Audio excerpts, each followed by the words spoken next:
অত্যাচাৰ কৰিছে কথাটো কওক না অত্যাচাৰটো কিয় কৰিছে নেকি আপোনাৰ থানাৰ ভিতৰতো কেনেকৈ অত্যাচাৰ কৰিব পাৰে নেকি আপুনি কিয় এনেকৈ অত্যাচাৰ কৰিছে কিয় থানাৰ ভিতৰতো কেনেকৈ কিয় অত্যাচাৰ কৰিছে আপোনালোকে মোক এৰেষ্ট কৰিছে মোক মুখত কোপা দি লৈ আহিছে মোক 4টা মানুহে ডাইৰেক্টলি ধৰি দাঙি দলিয়াই দিছে ডাইৰেক্ট কোনো কথা নাই আপোনালোকে মোক কি কাৰণে এৰেষ্ট কৰিছে কলে এৰেষ্ট কৰিছে কি থানাত গোচৰ আছে একো কথা মোক জনোৱা নাই এনেকে আপোনালোকে অসমীয়া মানুহক হত্যা কৰিব খুজিছে নেকি মই বাংলাদেশীৰ বিৰোধিতা কৰাৰ পিছত মোক আপোনালোকে হত্যা কৰিব খুজিছে এইটো আপোনালোকৰ নিয়ম কি হৈছে চৰকাৰে কি অসমীয়া হত্যা কৰি চলিব পাৰিম বুলি ভাবিছে মই কিবা অপৰাধ কৰিলো যদি জব জনাওক এতিয়ালৈকে আপোনালোকে মোক কেছৰ কামত দিলে মোক ৱাৰেণ্ট দিলে মোৰ কি কেছ হৈছে আপোনালোকে মোক ক'লে নেকি মোক কেনেকৈ আপোনালোকে লৈ আহিছে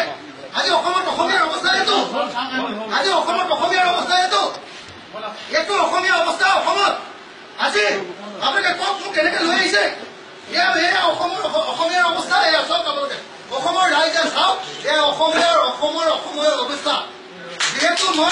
মই যিহেতু অকল একমাত্ৰ মই বিদেশী বিৰোধিতা কৰিছিলো যে অসমলৈ বাহিৰৰ বিদেশী আহিব নোৱাৰিব বুলি কৈছিলো সেইকাৰণে মোক কেনেকৈ গ্ৰেপ্তাৰ কৰা হৈছে ৰাতি মোৰ ঘৰৰ পৰা একদম চুচৰাই বগৰাই লৈ অহা হৈছে মুখত উপাধি লৈ অহা হৈছে মোক ডকাইতৰ নিচিনাকে গুপ্ত হত্যা কৰিবলৈ লৈ আহিছে যদি মোৰ ঘৰৰ ওচৰৰ মানুহে নেদেখিলেহেঁতেন মোক আজি গুপ্ত হত্যা কৰি মাৰি পেলালেহেঁতেন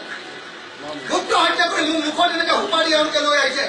এইটোৱে হ'ল আজি অসমৰ এই বাস্তৱ পৰিস্থিতি মই সমগ্ৰ অসমবাসী ৰাইজক হাতযোৰ কৰি কৈছো আপোনালোকে গোটেই কথাখিনি চাওক বিজেপিয়ে অসম ধ্বংস কৰি পেলালে বিজেপিয়ে অসম বিক্ৰী কৰিব খুজিছে সৰ্বানন্দ আৰু হিমন্তই অসম শেষ কৰিব খুজিছে আৰু সেই অৱস্থাত যদি আপোনালোকে অসমখন নবচায় অসমবাসী ৰাইজ কোনো পৰ্যায়ে অসম নাবাচে মই অসমবাসী ৰাইজক আহ্বান জনাইছো আপোনালোকে বিজেপিৰ বিৰুদ্ধে থিয় হওক সৰ্বানন্দ বিক্ৰী গ'ল হিমন্ত বিক্ৰী গ'ল যদি অসমখন ধ্বংস কৰিবৰ কাৰণে দিল্লীৰ ওচৰত বিক্ৰী কৰি দিছে যদি বিজেপি আনিব খুজিছে 2 কোটি বাংলাদেশী বিজেপি আনিব খুজিছে আৰু মই তাৰ বিৰোধিতা কৰাৰ কাৰণে মোক এনেকৈ হত্যা কৰিব খুজিছে সেইকাৰণে মই অসমবাসী ৰাইজক আহ্বান জনাইছো সমগ্ৰ অসমবাসী ৰাইজে ওলাই হওক